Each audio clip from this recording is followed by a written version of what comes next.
오늘은 사무엘상 26장 1절로부터 5절 말씀을 중심으로 해서 같은 광야 그러나 다른 사람이라는 제목으로 같이 은혜를 나누고자 합니다.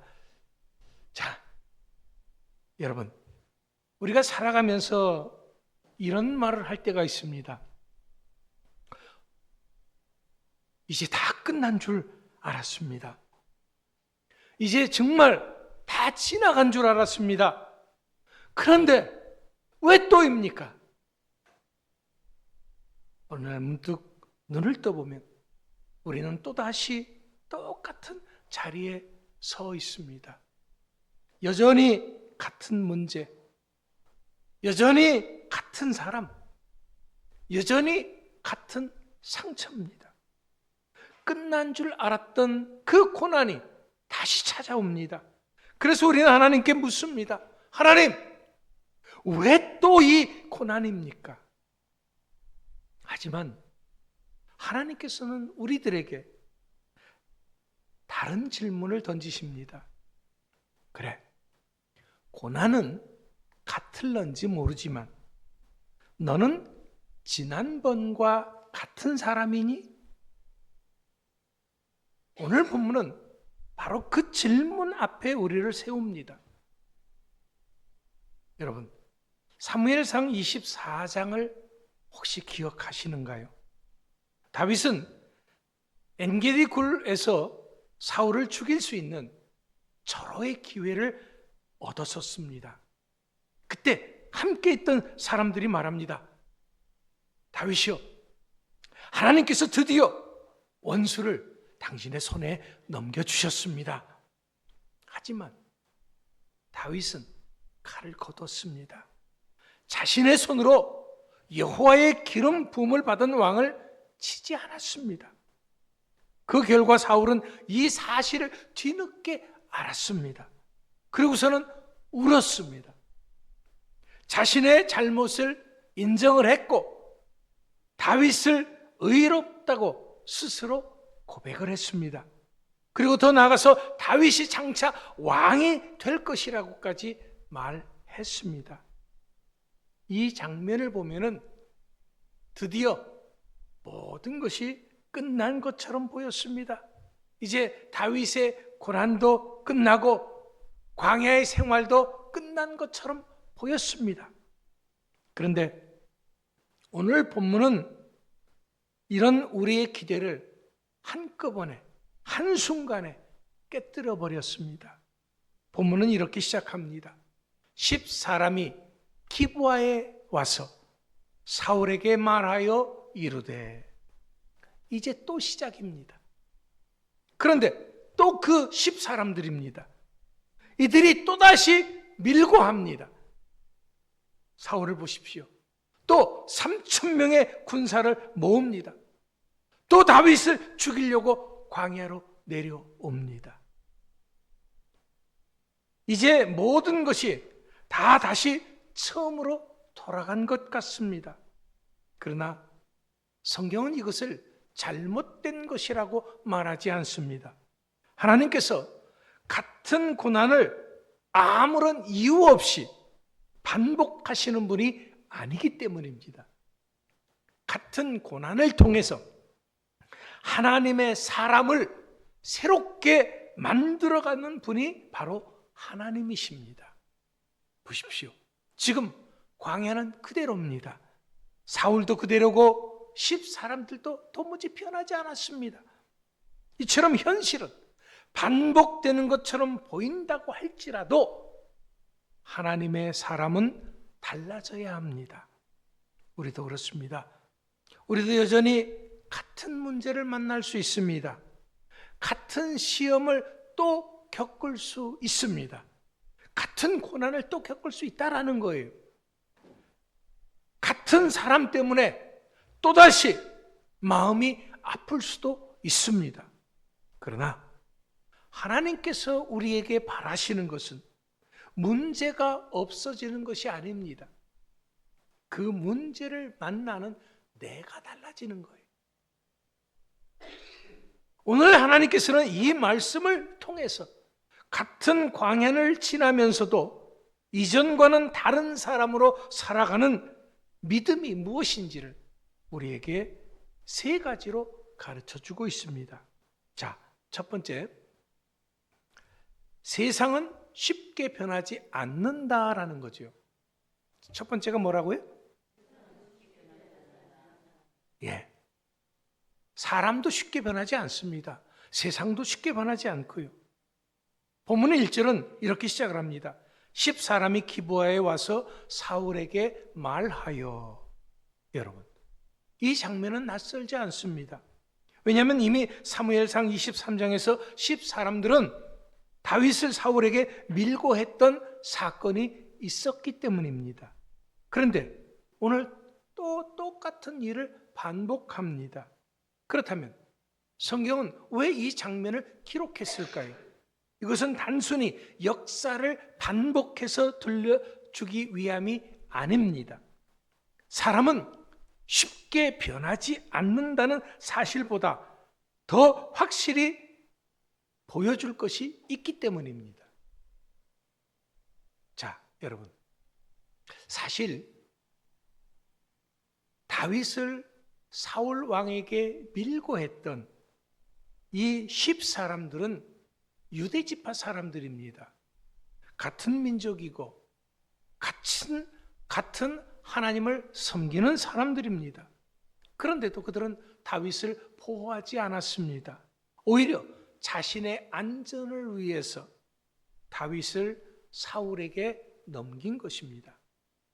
지금 이들이 이렇게 할 수밖에 없었던 이유는 현실에 막강한 권력을 가진 사울이 두려웠기 때문입니다.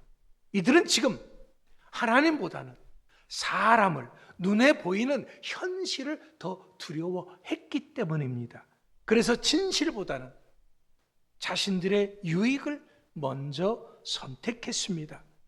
이 모든 것이 믿음보다 계산을 앞세웠기 때문입니다.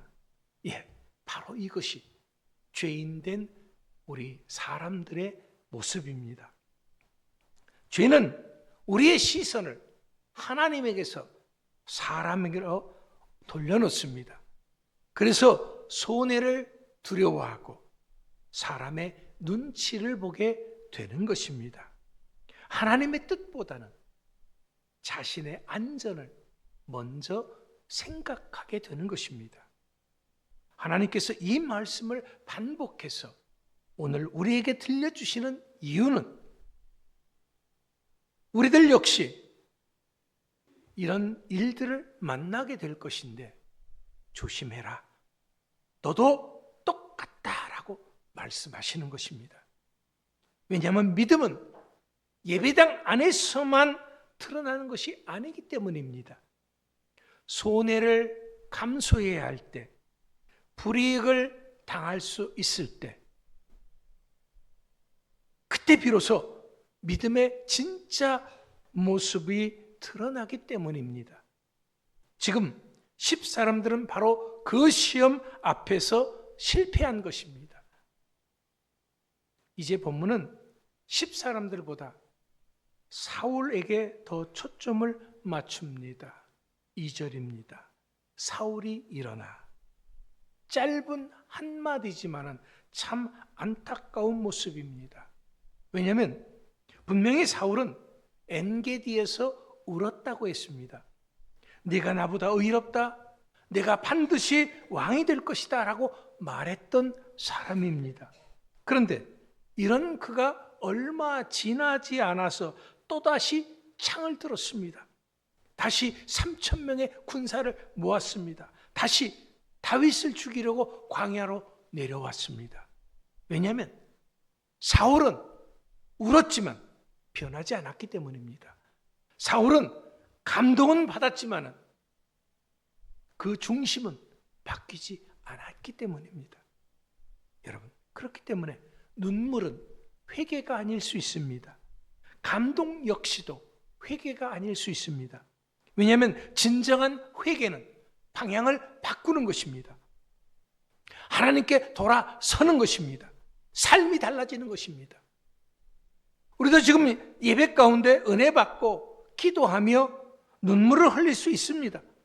하지만 예배당 문을 나서는 순간 이전과 똑같이 살아간다면 그 은혜는 오래가지 못합니다.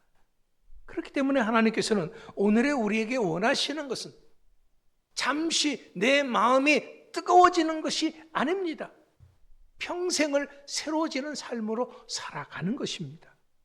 그래서 예배 후가 더 중요하다고 누누이 말씀드렸던 것입니다. 가정으로 돌아갔을 때, 직장으로 돌아갔을 때, 다른 사람들과 다시 만나게 될 때 그 자리에서도 하나님의 말씀이 여전히 살아있어야 하기 때문입니다. 오늘 본문에서 여러 사건을 겪으면서도 변하지 않는 사람들이 있었습니다. 10사람들 그대로였습니다. 사울도 그대로였습니다. 세상도 변하지 않습니다. 그렇다면 하나님께서 실패하신 것입니까? 아닙니다. 결코 그렇지 않습니다. 왜냐하면 하나님은 세상을 먼저 바꾸길 원하시는 분이 아니라 하나님의 사람을 먼저 빚으시기를 원하시는 분이시기 때문입니다. 그런데도 이런 하나님의 뜻을 모르는 우리는 늘 환경이 먼저 바뀌기를 원합니다. 문제가 해결되길 원하고 다른 사람이 달라지길 원합니다. 그러나 하나님께서는 먼저 내가 변화되기를 원하시는 것이죠. 왜냐하면 하나님께서는 환경보다도 나를 더 중요하게 여기시기 때문입니다. 여러분, 혹시 지금도 여전히 같은 문제 때문에 힘들어하고 계십니까? 여전히 같은 시험 때문입니까? 여전히 같은 상처입니까? 여전히 같은 사람 때문에 마음이 무겁습니까? 아무리 그렇다고 할지라도 여러분 낙심하지 마십시오. 왜냐하면 세상이 변하지 않는다고 해서, 사람이 달라지지 않는다고 해서, 환경이 달라지지 않는다고 해서 하나님께서 아무 일도 안 하고 계시는 것이 아니기 때문입니다. 분명히 하나님은 지금도 가장 중요한 일을 쉬지 않고 하고 계십니다. 바로 고난을 통해서 나를 하나님의 사람으로 만들어 가시는 것입니다. 두 번째, 성숙한 믿음은 먼저 확인하고 그 다음에 움직입니다. 이제 본문은 사울에게서 다윗에게로 그 시선을 옮깁니다. 1절부터 3절까지는 사울의 움직임이었습니다. 10사람들이 찾아왔고 사울이 일어났고 3,000명의 군사를 이끌고 광야로 내려왔습니다. 그런데 4절에서 처음으로 다윗이 등장을 합니다. 이에 다윗이 정탐꾼을 보내어 사울이 과연 이런 줄 알고, 짧은 한 절이지만 여기는 예전의 다윗과 지금의 다윗이 얼마나 달라졌는지를 그대로 보여주고 있습니다. 오늘 이 말씀을 보면서 다윗은 사울의 군사가 오는 걸 알고 정탐꾼을 보냈구나 라고 쉽게 지나칠 수 있습니다. 그러나 성경은 한마디도 헛되이 그냥 기록되는 것은 아닙니다. 왜 굳이 정탐꾼을 보냈다고 기록했을까요? 왜 이런 줄 알고 이 말을 덧붙였을까요? 그렇다면 이유는 분명합니다. 믿음은 소문으로만 움직이는 것이 아니기 때문입니다. 본문에 알고라고 하는 이 말은 히브리어의 야다입니다. 이것은 단순히 귀로 들어서 아는 것이 아닙니다. 내가 현실적으로 직접 부딪혀 확인해서 아는 것입니다. 분명하게 살펴 확신하는 것을 여기서는 야다, 알고라는 말입니다. 다윗은 사람들의 말만 듣고 움직이지 않았습니다. 소문만 믿고 판단하지도 않았습니다. 먼저 확인했습니다. 사실을 살폈습니다. 그리고 그 다음에 움직였습니다. 바로 이것이 성숙한 믿음의 모습인 것입니다. 믿음은 결코 성급하지 않습니다. 믿음은 침착합니다. 분별합니다.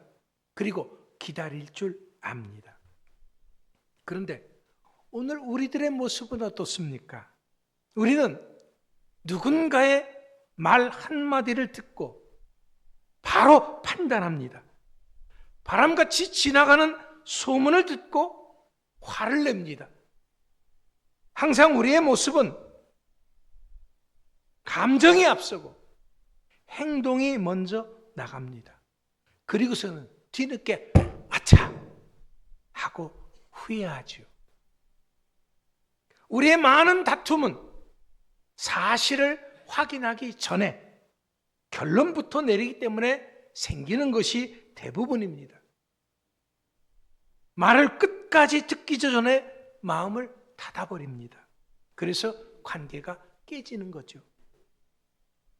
그러나 오늘 본문 속의 다윗은 달랐습니다. 다윗은 먼저 확인했습니다. 다윗이 이렇게 한 것은 결코 현실이 두려워서가 아닙니다. 이제는 다윗이 하나님의 뜻을 놓치고 싶지 않았기 때문입니다. 여러분, 이처럼 믿음이 좋은 사람은 쉽게 흥분하지 않습니다. 쉽게 결론을 내리지도 않습니다. 기도하며 살피고 말씀 앞에서 분별하며 하나님의 때를 기다립니다. 이것이 바로 오늘의 우리가 추구해야 할 성숙한 믿음의 모습인 것입니다.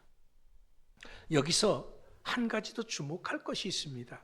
그것이 뭐냐면 본문에 다윗이 정탐꾼을 보냈다라고 말한 것입니다. 다윗은 무작정 자신이 뛰어간 것이 아닙니다. 신하들로 하여금 먼저 상황을 살피게 했습니다. 이것은 다윗이 겁이 많아서 그렇게 한 것이 아닙니다. 지혜롭기 때문입니다. 잠언은 말합니다. 슬기로운 자는 재앙을 보면 숨어 피하여도. 이처럼 믿음은 무모함이 아닙니다. 하나님을 믿는다고 하면서 아무런 준비도 하지 않는 것이 그건 믿음이 아닙니다. 오히려 하나님께서는 믿는 사람에게 지혜를 사용하라 라고 말씀하십니다. 예수님께서도 제자들을 세상 속으로 보내면서 말씀하셨습니다. 뱀같이 지혜롭고 비둘기같이 순결하라. 믿음과 지혜는 서로 반대가 아닙니다. 지혜는 믿음의 열매인 것입니다. 그렇기 때문에 기도하는 사람일수록 신중합니다. 말씀을 가까이 하는 사람일수록 조심합니다. 하나님의 뜻을 구하는 사람일수록 서두르지 않습니다. 오늘 우리의 삶도 마찬가지여야 합니다. 그렇다면 오늘의 우리는 무슨 일을 결정하기 전에 과연 먼저 하나님께 묻고 있습니까? 먼저 기도하고 있습니까?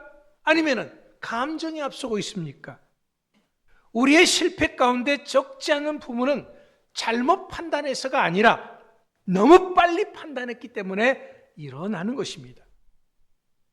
하지만 다윗은 지금 기다렸습니다. 확인했습니다. 그리고 나서야 움직였습니다.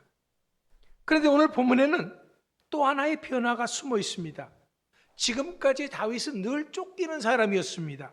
사울이 움직이면 도망했고 사울이 오면 숨어야 했습니다. 그런데 오늘은 다릅니다. 다윗이 먼저 상황을 파악하고 있습니다. 도망자가 아니라 상황을 읽는 사람이 되었습니다. 왜 그렇습니까? 환경이 달라졌기 때문입니까? 아닙니다. 다윗이 달라졌기 때문입니다. 이처럼 믿음은 환경을 바꾸려고 하는 것이 아닙니다. 믿음은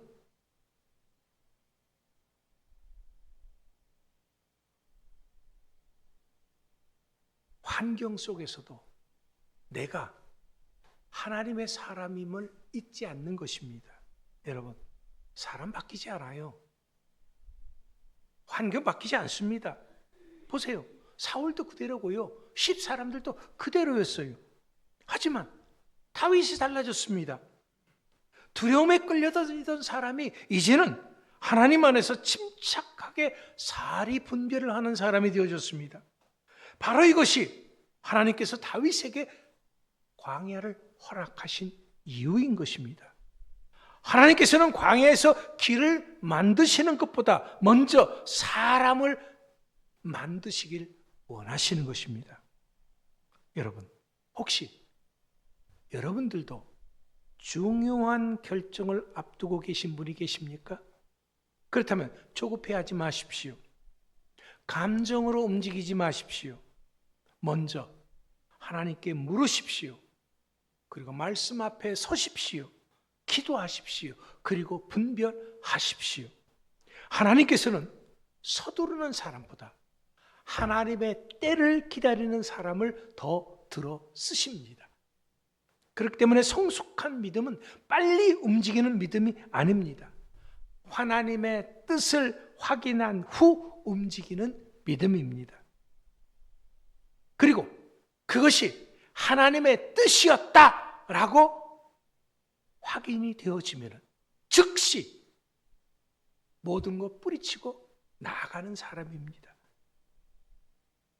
그리고 그런 사람은 같은 고난을 겪으면서도 이전과는 전혀 다른 사람이 되어서 하나님 앞에 서게 되는 것입니다. 바로 여러분들이 그런 사람이시기를 축원합니다. 마지막으로 하나님이 함께 하시면 그 어떤 두려운 환경도 믿음의 현장이 되는 줄 믿으시기 바랍니다. 5절 말씀 보십시오. 다윗이 일어나 사울이 진친 곳에 이르러 사울과 넬의 아들 군사령관 아브넬이 머무는 것을 본즉 사울이 진영 가운데 누웠고 백성은 그를 들러 진쳤더라. 여러분, 이 장면을 한번 머릿속에 떠올려 보십시오. 자, 깊은 밤입니다. 광야 한가운데 3,000명의 군사가 진을 치고 있습니다. 그리고 그 진영 중심에 사울 왕이 누워 있고 곁에는 아브넬 군사령관이 지키고 있습니다. 또 그 주위에는 정예병들이 겹겹이 둘러치고 있습니다. 이런 상황을 사람의 시각으로 본다고 한다면 완벽한 방어의 모습입니다. 그 누구도 어떤 적도 가까이 할 수 없는 것처럼 보입니다. 그런데요, 성경은 이 상황을 담담하게 기록합니다. 왜냐하면 그 안전이 참된 안전이 아니기 때문입니다. 사울은 지금 군사를 의지했습니다. 창을 의지했고 진영을 의지했고 아브넬 군사령관을 의지했습니다. 그러나 사울에게 있어서 하나님은 의지하지 않았습니다. 반대로 다윗은 어떻습니까? 성도 없습니다. 군사도 없습니다. 왕궁도 없습니다. 눈에 보이는 안전도 없습니다. 그러나 다윗은 하나님이 함께함을 믿었습니다. 바로 여기에 믿음의 차이가 있는 것입니다. 사람은 무엇인가를 붙잡아야 안심하지요. 그래서 현실에서는 막강한 돈이라도 있으면 안심합니다. 건강이 있으면 그래도 안심합니다. 든든한 사람이 곁에 있으면 안심이 됩니다. 그런데 문제는 이런 것들이 언제든지 변할 수 있다라는 거죠. 돈 아무리 많아도요, 한순간에 사라질 수 있어요. 건강도 무너질 수 있습니다. 사람도 떠날 수 있습니다. 세상이 주는 안전은 이처럼 항상 조건부입니다. 그러나 하나님은 변하지 않습니다. 그래서 믿음의 사람은 환경보다는 하나님을 붙들어야 하는 것입니다. 본문은 또 하나 중요한 장면을 보여줍니다. 다윗이 본즉, 다윗은 현실을 외면하지 않았습니다. 사울의 위치를 보았습니다. 아브넬의 위치도 보았습니다. 군사들의 배치도 보았습니다. 이처럼 믿음은 현실을 모르는 것이 아닙니다. 오히려 현실을 똑바로 바라보는 것입니다. 그러나 거기서 멈추지 않습니다. 현실보다 크신 하나님을 바라보는 것이기 때문에 그렇습니다. 지금 다윗에게 있어서는 눈에 보이는 군사는 없습니다. 사울의 군사는 3,000명이나 됩니다. 그러나 다윗은 눈에 보이지 않는 하늘의 천군과 천사들을 호령하시는 만군의 여호와 하나님을 바라보았습니다. 바로 그 믿음이 다윗을 담대하게 만들었던 것입니다. 우리의 삶도 마찬가지입니다. 우리들 역시 현실을 외면할 수 없습니다. 경제의 어려움 바라봅니다. 건강의 문제를 만납니다. 자녀를 걱정합니다. 교회의 현실도 바라봅니다. 나라의 미래도 염려합니다. 분명히 말씀드리면 믿음은 이런 현실을 외면하는 것이 아닙니다. 현실보다 크신 하나님을 바라보는 것입니다. 그래서 믿음은 현실 도피가 아니라 현실을 이기는 능력이라는 것입니다. 자, 이제 우리는 여기서 한 가지 질문을 던져야 합니다.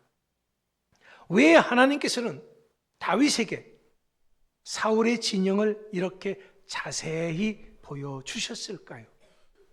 그 이유는 하나입니다. 다윗에게 믿음을 가르치기 위해서입니다.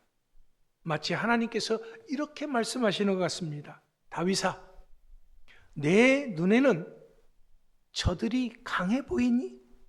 그러나 내 손 안에서 저들은 모두 아침 안개 같은 존재들이니라. 그렇습니다. 사람이 보기에는 가장 안전한 진영이라고 할지라도 하나님께서 허락하시지 않으면 결코 안전할 수 없습니다. 반대로 사람이 보기에는 가장 위험한 광야라고 할지라도 하나님께서 함께 하시면 바로 그곳이 가장 안전한 곳이 되는 곳임을 믿으시기 바랍니다. 그렇기 때문에 우리의 안전은 장소에 있는 것이 아닙니다. 환경에 있는 것도 아닙니다. 하나님의 임재에 있는 것을 믿으시기 바랍니다. 이처럼 다윗이 광야에서 배운 믿음은 바로 이것이었던 것입니다.